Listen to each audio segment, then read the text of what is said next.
Hey fellow foodies, I'm so happy to be sharing my cheesecake recipe with you all, and believe me, this will be the lightest, most fluffiest cheesecake you will ever have tasted, so keep on watching. Here's the items and ingredients I'll be using for this recipe, so let's get started.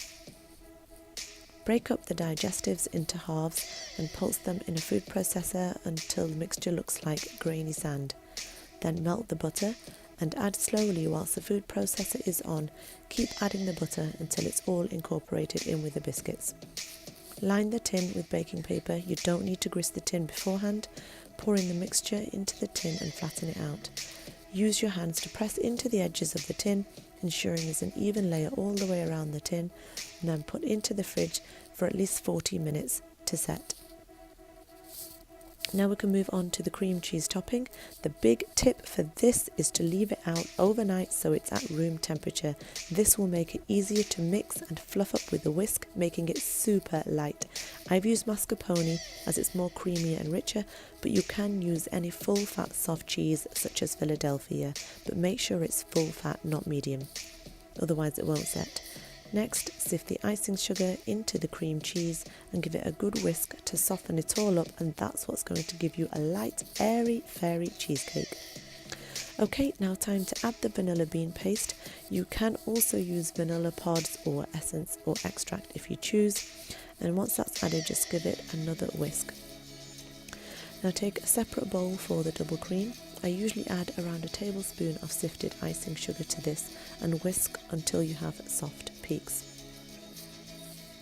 And then fold in the double cream to the cream cheese mix, and don't beat or whisk at this point. Just fold it in gently to maintain its fluffy-like texture. Here's my feeble attempt at trying to film with one hand, trying to do all of that. As you can see, it's not going very well, but you get the gist. So your biscuit base will have set. You can go ahead and transfer the whole mixture into the tin. At this point I enlisted some help, so I would make a total hash of this step. I spoon the mixture out all around the biscuit base and then spread evenly with the back of my spatula, and oh my gosh, I cannot tell you how good this tasted. It was so creamy and delicious. I don't bother making it super smooth at the top, but just to give it a nice neat edge, take your finger and wipe all the way around. You can decorate this with strawberries if you wish. I've done that many times in the past with just strawberries, but this time I've used around 6 large strawberries sliced lengthways, a kiwi, a handful of blueberries, and about 4 lychees de-seeded and cut into small slices. I've laid the sliced strawberries onto kitchen roll to omit any excess juice from the strawberries, as it can make the cheesecake watery if it's sat in the fridge for a few hours before it's served. There's no premeditated design. I just go with my creative flow and see how it turns out.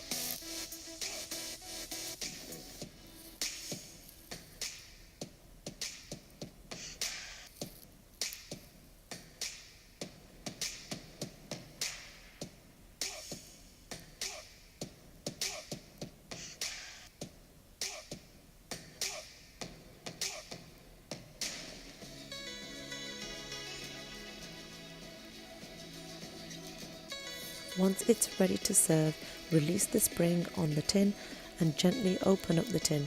The cheesecake will come away, including the biscuit base, with ease. Remembering that it's got a baking paper underneath, so when placing it on the serving dish, make sure to leave the paper behind. And there you have it, my strawberry cheesecake. I would love to know if you guys have a go at making this cheesecake, so please let me know in the comments below. And if you would like to see more dessert videos and found this one helpful, please like, comment and subscribe to my channel to show your support.